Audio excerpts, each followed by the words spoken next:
Since 2015, Canon held the megapixel crown for 35mm cameras, with this, the Canon EOS 5DS and Canon 5DsR. In 2019, Sony released the Sony A7R4 with 61 megapixels. Now, I've already talked about the ancillary features comparing these two cameras in my other video, but here I wanted to focus more on image quality tests with a little surprise at the end. This is strictly about comparing image quality, and to keep things fair, I'm going to be using the 24-70 2.8 Mark II lens from Canon, my favorite lens of all time, and I'm going to use it on both cameras. Now, I could show you some RAW files that I shot with the Canon and some RAW files that I shot with the Sony, but that would make an unfair comparison being in completely different shooting situations. A fair comparison would be to set up something with a consistent light source and a consistent model.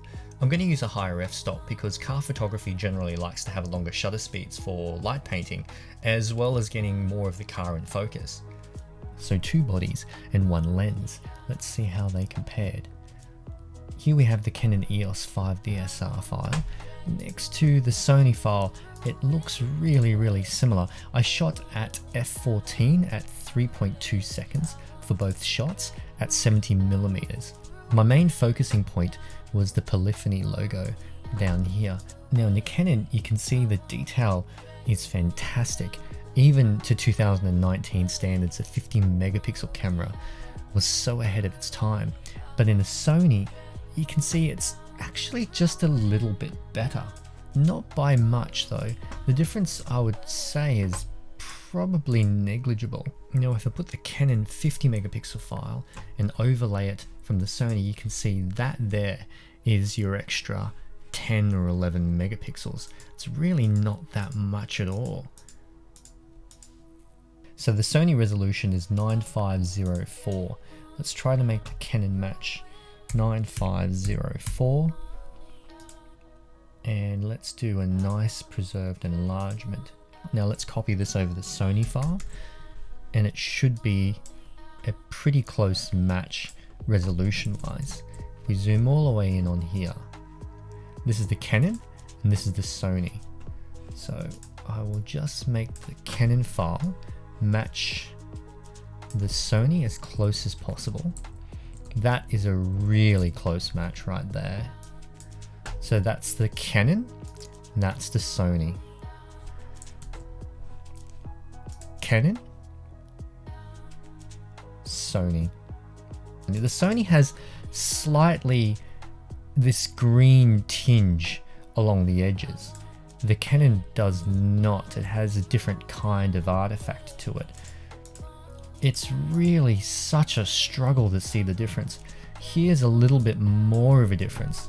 This tiny speck of dust where I've done a terrible job at cleaning the car. This is the Canon, which looks a little bit more like an abstract artifact. On the Sony, it looks more like dust.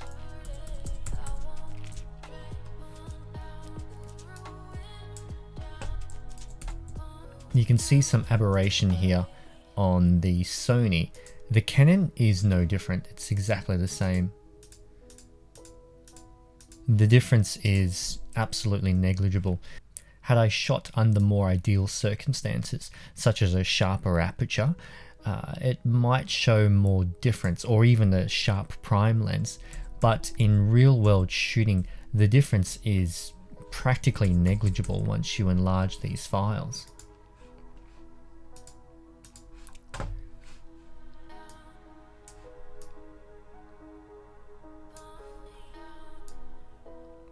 Just trying to match these up as close as possible.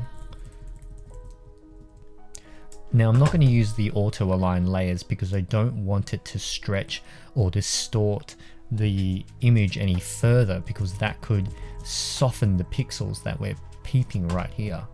The fine dust lint is probably the most noticeable difference. Here you can see on the Canon, this looks more like a digital artifact. It could be anything. It's a little bit more abstract.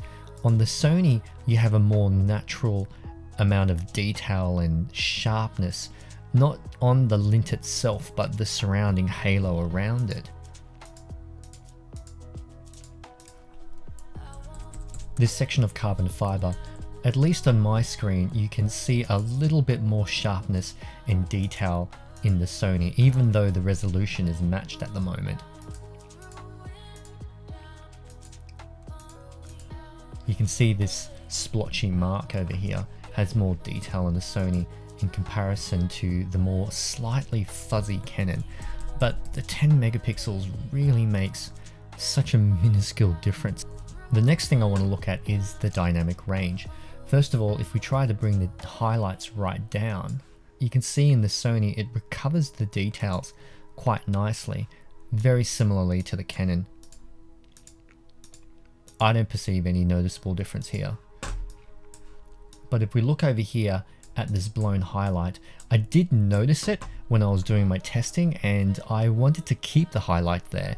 In reality, you would try to take measures to prevent this, but in this testing scenario, it's nice to have a section of image that has a blown highlight so you can test how the two files compare.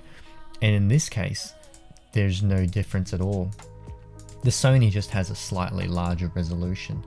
You can see the chromatic aberration exists in both cameras. This is probably more to do with the lens than the cameras themselves. Now let's look at the shadow details.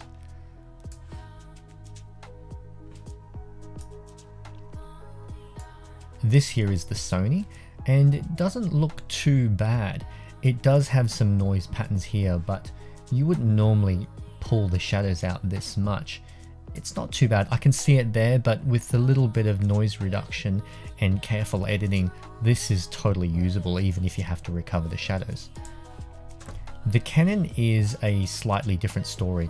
Whilst the Canon also has noise levels in there, the noise is much less usable than in the Sony. You can see this magenta in this weird pattern.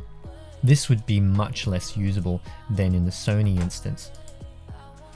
You can see here as well in the Sony, the lines of where my table is set, it's much cleaner, whereas in the Canon, it's a lot less usable. There is an obvious absence of color noise in the Sony in comparison to the Canon with all this horrible splotches of magenta. Same thing here with the yellow reflection off the carbon fiber arm. This looks quite nice in the Sony. You can see clearly it's just a light color cast reflection from the body. On the Canon, it looks more like noise.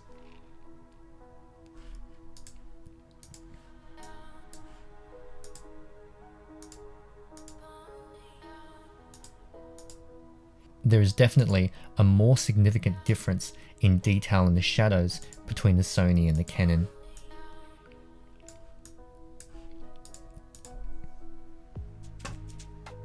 So the difference between 50 and 60 megapixels really isn't all that much. So if you're using a 45 megapixel camera, such as the Panasonic S1R, the Nikon Z7, and the new Canon EOS R5, you're really not missing out on much. It really comes down to the ancillary features that makes the biggest step up between the two. You probably have a better chance of getting the shot with a Sony, but if you do manage to get it on both cameras, there's really not that much of a difference between the two. Now, before I go, here's that little surprise I promised. This is the difference between the highest resolution 35mm camera and the medium format GFX100.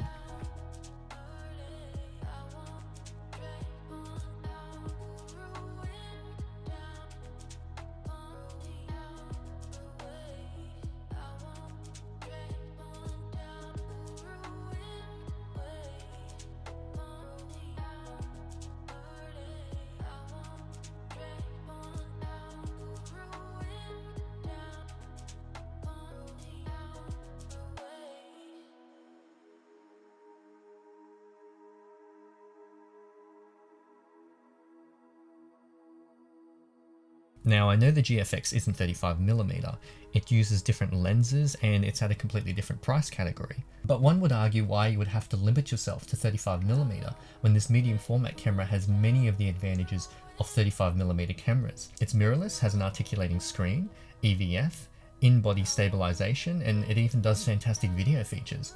But let's talk about this one another day. When it comes back to these two 35mm cameras, when it comes strictly down to image quality, you really can't pick apart the two that much. The Sony is a minor step up in image quality, but it really comes down to the ancillary features that you get that makes the upgrade to mirrorless worthwhile, whether it's the Sony A7R4 or the Canon EOS R5 or the Panasonic Lumix S1R or the Nikon Z7. When it comes down to strictly image quality, there's really not much in it between these next generation mirrorless cameras. What does matter at the end of the day is going out there in the field and what you do with these cameras. Happy shooting.